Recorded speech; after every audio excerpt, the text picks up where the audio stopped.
Qu'est-ce qui se passe du côté de chez Xbox à l'édition? On a l'impression que rien ne va plus depuis quelques jours. Et avec Carnby, on va en discuter. Ça va mon Carnby? Ça va très bien, salut tout le monde.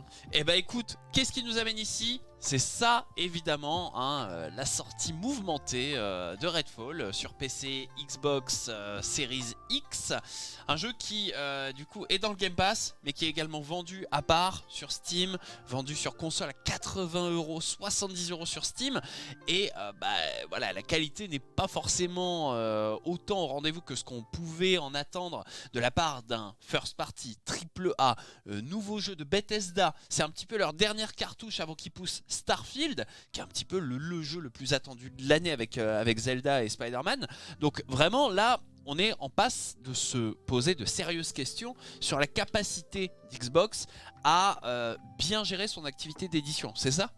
Oui, alors pour Redfall, j'aimerais juste un petit peu mettre le curseur un petit peu loin dans le catastrophisme. Juste parce qu'il faut rappeler que c'est une production Bethesda. Ouais. Et que oui, Microsoft a racheté Bethesda.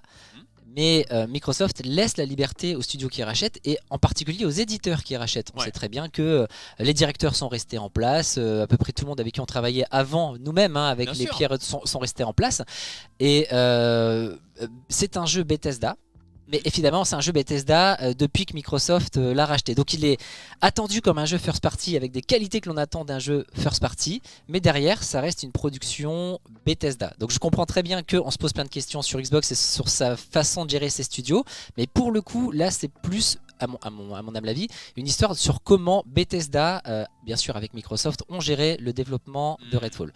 Mais ça n'empêche pas qu'il y a des questions à se poser et surtout que oui, il y a maintenant une énorme pression sur les épaules des développeurs de Starfield. Bien sûr, et puis l'un dans l'autre, que ce soit la faute de Bethesda ou de Microsoft qui a un problème de ligne éditoriale, on va dire, la finalité est la même. C'est-à-dire que c'est la grosse cartouche du Game Pass et que c'est pas forcément la qualité qu'on attend d'un AAA qui est censé tu vois, mettre en avant le côté vous êtes abonné à un catalogue, c'est super cool parce que vous avez tous les gros AAA first party day one qui sont là. Le jeu est sympathique à faire, nous on y a joué 3 heures hier soir en coop ensemble, c'est sympa à plusieurs, mais en fait, ça manque de gros arguments pour se dire « Ah ouais, je suis content de payer mon abonnement tous les mois parce que j'ai des grands jeux qui m'arrivent dans la main directement et ce day one quoi. » C'est un vrai bon argument que tu me donnes là. Maintenant, Microsoft s'est déjà exprimé sur le fait que le Game Pass leur permettait d'être un petit peu moins dépendant au gros succès Day One. Tu vois ce que je veux dire? C'est donc effectivement basé sur l'abonnement, mais le Game Pass, ce n'est pas que des jeux first party de Microsoft. Dedans, il y a également du back catalogue d'autres éditeurs. Il y a aussi des sorties Day One d'autres éditeurs. D'ailleurs, le prochain, c'est Capcom avec Exoprimal en juillet. Ah oui, c'est vrai. Et on a également des indés. Et généralement, point de vue curation des jeux indés, ils sont très très bons. Même si, là, on l'a vu pour Last Case of Benedict Fox, pareil, il y a des critiques plus ou moins sévères sur le sujet. Mais ce que je veux dire, c'est un amalgame de plusieurs choses qui fait que le Game Pass a du succès. Bien évidemment que plus il y aura de gros jeux first party, triple A, qui appartient à Microsoft et Bethesda, ça aidera le Game Pass à se faire connaître, mais je pense que le sujet n'est pas dépendant que des grosses cartouches AAA venant de Microsoft, même si ça aide. Alors, du coup, toi, ton angle est moins pessimiste que ce qu'on peut entendre sur Internet ces derniers jours. Est-ce que tu peux nous rappeler quels ont été les gros succès de l'édition Xbox ces derniers mois? C'est vrai que là, l'état dans lequel on trouve Redfield et les notes qu'il a eu Redfall, pardon, Redfield. Je fais un mélange de Starfield et de Redfall. Alors, pardon, Redfall. Donc de Redfall, les critiques assez sévères, que ce soit des joueurs ou de la presse, fait qu'on se pose beaucoup de questions sur Microsoft et sur sa capacité à rebondir, à réagir et à continuer dans les mois à venir. Il faut quand même pas oublier que depuis le rachat et que depuis ces dernières années, entre autres depuis 2021, ils ont sorti des bons jeux, voire de très bons jeux. Enfin, Flight Sim, c'était un 91 métacritique. C'était l'année où ils étaient élus meilleur éditeur. Meilleur éditeur, en 2021, je crois bien. Donc il y a eu Psychonauts 2, 91 métacritique.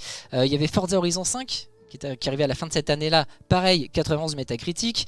Et on a eu, alors après en 2022, je dois reconnaître que c'était beaucoup plus calme. On a eu entre autres Pentiment qui était à 88. Mais après, c'est pas un triple A, je suis d'accord, mais ça reste un jeu qui était bien noté. Et c'est vrai que ces derniers mois, alors on pense au drop qu'il y a eu avec Ify Rush en tout début d'année, qui est noté 87 sur Metacritic. Shadow Drop, ouais. Et il y a eu là dernièrement la sortie de Ghostwire Tokyo suite à la fin de la période d'exclusivité sur la PlayStation 5, qui est là maintenant avec sa définitive édition qui est à 82 sur Metacritic. Il y a eu Age of Empires 4 à 81, de Age of Empires 2 définitive édition pareil qui était à 86 Metacritic. Ouais. Et par contre les toutes dernières sorties que l'on a eu, c'est vrai qu'il y a eu Minecraft Legends qui a 71 Metacritic. Et il y a eu aussi une série de mauvaises nouvelles liées à Xbox. Alors, et lié à Redfall, il y a eu le 30 FPS sur Xbox Series X qui a jeté un froid. Et il y a eu ces derniers temps, alors des mauvaises nouvelles côté Xbox, mais surtout des très bonnes nouvelles côté PlayStation qui font, quand on fait le comparo des ventes de consoles et autres, on se dit mais chez Xbox qu'est-ce qu'ils font. Et je pense que ça joue aussi dans cette impression que l'on a que là, Microsoft est en train de boire la tasse. Perso, en tant qu'un peu observateur de tout ça, j'ai l'impression que depuis 2013-2014, à savoir quand la Xbox One elle est vraiment pas du tout, j'ai rarement vu autant de pessimisme alors dans tous les sens par rapport à la Xbox, que ce soit sur les fans que l'on voit sur Twitter, sur les sites comme Windows Central, beaucoup écrivent des billets sur mais que fait Xbox, qu'est-ce qui se passe, est-ce qu'ils vont s'en remettre. En fait, moi comment je vois les choses, je kiffe la démarche de Xbox avec on va démocratiser le cloud, les catalogues et tout ça, aller chercher un petit peu ce que la concurrence ne sait pas faire, ne peut pas faire. Je trouve que c'est une très bonne stratégie et je les soutiens là-dedans depuis 2017 à peu près, début du Game Pass et tout ça. C'est ça.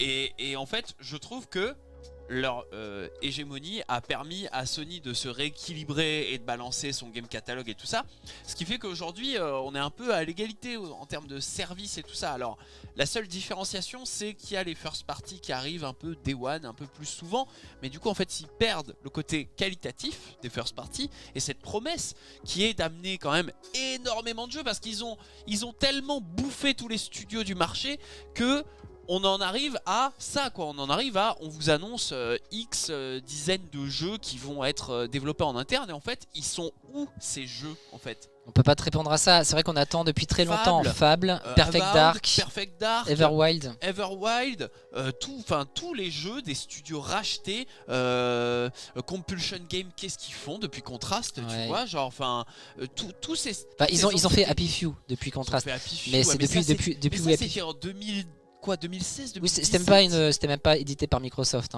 ce jeu. En vrai, je ne sais pas ce que font ces studios. J'ai l'impression que dès qu'ils sont englobés dans la famille Xbox, silence radio, et on n'en entend plus parler pendant 5 ans, 6 ans, ce qui n'est pas normal pour la vie d'un studio qui doit normalement régulièrement donner signe de vie. Et en fait, moi, je faisais partie des gens qui disaient, s'ils intègrent le Game Pass, c'est super cool parce qu'ils n'ont plus la pression des résultats à donner tous les ans, ils n'ont plus la pression des éventuels actionnaires qui doivent avoir des insights de la santé financière de la boîte. Donc ça leur permet de faire un peu le sous-marin et de revenir peut-être tous les 3 ans, tous les 2 ans en disant voilà, le jeu qu'on vous a annoncé il y a 3 ans, il est là, voilà, il est prêt. Sauf que ça n'arrive jamais en fait. Pourtant c'est exactement ce qu'ils font, c'est que l'erreur dans tout ça, c'est qu'ils annoncent leur projet trop tôt. Avec une vidéo CGI typique Fable, et après ils laissent les gens bosser, ce qui est un problème en soi, parce que on a beaucoup parlé avec les gens de l'industrie qui nous ont parlé de cette grande vague de départ des talents qui est arrivée avec la période du Covid, et ça tombe pendant tous ces moments là où il y a ces grosses annonces 2020-2021, et il a fallu pour Microsoft aussi réussir à donner envie aux gens de travailler dans certains studios, surtout quand tu penses à Fable. Je veux dire, Playground s'est perdu au fin fond du Royaume-Uni. Pour trouver des gens qui ont envie d'y travailler, autre que le pédigré du studio, faut essayer de leur dire regardez, le prochain Fable ça va être super, venez travailler pour nous. Et il y a eu des projets comme ça, pareil pour Everwild, c'était avant le Covid par contre pour Everwild, pour essayer de ramener des développeurs et des gens dans les studios. Mais ça n'empêche pas que c'est annoncé trop tôt, et ça n'empêche pas qu'effectivement on a aucun signe de vie de ces projets. Alors Hellblade 2 on en a eu dernièrement quand même, au Game Awards. Vraiment vite fait, hein. Mais à part ça, c'est vrai que c'est embêtant d'annoncer ces projets-là trop tôt, de ne plus avoir de signes de vie. Après là, on fait cette émission, on est au mois de mai, on sait que dans un mois, il y aura le Xbox Showcase. Évidemment que là, s'ils nous sortent du Fable, du Perfect Dark, du Awad et tout ce que tu veux, tout le monde sera très content d'avoir des nouvelles sur ces jeux. Mais en attendant, ça va être compliqué parce qu'il va y avoir, je pense, une période de silence dans la communication. Et cette période de silence avec les mauvaises nouvelles, avec Redfall, avec les gens vont se dire mais qu'est-ce que fait Microsoft? Mais très sincèrement, moi, j'espère en tout cas qu'on sera tous rassurés avec le showcase qui aura au mois de juin pour se dire ok d'accord, je vois les jeux à venir. J'espère qu'ils vont éviter de nous refaire seulement dans les 12 prochains mois et qu'on pourra aller un petit peu plus loin. Mais en tout cas, il faut rassurer sur l'état des projets en cours chez Xbox, je suis d'accord avec toi. On rappelle sur les 12 prochains mois, c'était ça la promesse de l'an dernier, Diablo 4 qui du coup va arriver sur Xbox. Qui n'a rien à voir avec... c'est pas un first party. Ouais, bien sûr. Redfall, donc Starfield, le Forza qui arrivera fin d'année, c'est ça Peut-être, on attend les dates, oui. On attend les dates. Minecraft Legends qui est arrivé, qui a été un peu décevant. Ara qui est toujours pas là, on n'a toujours pas d'infos là-dessus. Wolong qui est arrivé dans le Game Pass. Stalker 2 qui a été reporté pour faute de conflit. Flintlock, je me rappelle plus de ce que c'est. Et Eidolon Chronicle, je crois que c'est toujours pas sorti. Toujours, oui. Le partenariat avec Riot qui a été mis en place. Arc 2, c'est toujours pas là. Qui a été repoussé. Ouais, les personnages qui sont arrivés, c'était cool. Replaced qui est toujours pas là. Et Reban, je crois qu'il est toujours pas là. Après là ce que tu montres, c'est un gros gloubi-boulga des jeux qui étaient montrés en fait l'année dernière lors du showcase, qui ne sont pas des productions first party, qui sont donc des deals aussi faits avec des externes et avec des indépendants. Oui, mais ça c'était en vue de faire en sorte de dire le Game Pass va être sur une grande année. Et je me rappelle... Oui, c'était les 12 prochains mois, ouais. Je me rappelle à l'annonce des consoles Series X et S, la promesse c'était de faire en sorte qu'on passe à la seconde fin 2022. Là on va approcher de mi-2023, on n'est toujours pas sur des grands titres first party de nouvelle génération comme ça a été annoncé en 2020 quoi. Donc en fait moi je trouve qu'ils ont un retard et qu'ils ont une armada de studios qu'ils utilisent assez mal parce qu'en fait ils n'arrivent pas à rythmer leur année par des grosses sorties de first party qui tabassent, parce qu'en face ça tabasse en fait. Mais donc, ce qui les a tués c'est l'année 2022. Tu me dis ça parce qu'ils ont fait une mauvaise année 2022. Tu me dis ça parce qu'en 2022 en first party on a eu Pentiment et parce qui est pourtant un bon jeu mais qui n'est pas un AAA, et on a eu c'est As Dusk Falls, ce jeu narratif qui était édité par Microsoft, et c'était à peu près tout. Là où Sony pour le coup a envoyé la purée avec des énormes jeux.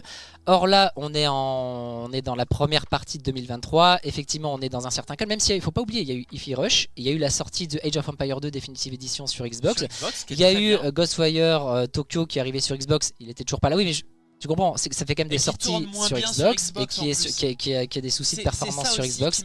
Ça faisait partie des mauvaises nouvelles dont je te parlais. Ils ont un manque de comment dire, de technicité à l'ouvrage, et en gros ils ont la console la plus puissante mais on a l'impression qu'ils savent pas quoi en faire, ils savent pas l'utiliser à la perfection. Tu vois, Redfall qui tourne en 30 fps, qui a des lacunes et tout ça, alors que c'est un studio interne. Normalement les ingénieurs d'Xbox sont supposés être là en renfort pour dire les gars vous sortez pas un jeu qui fait tâche dans la communication autour du fait que c'est la console la plus puissante.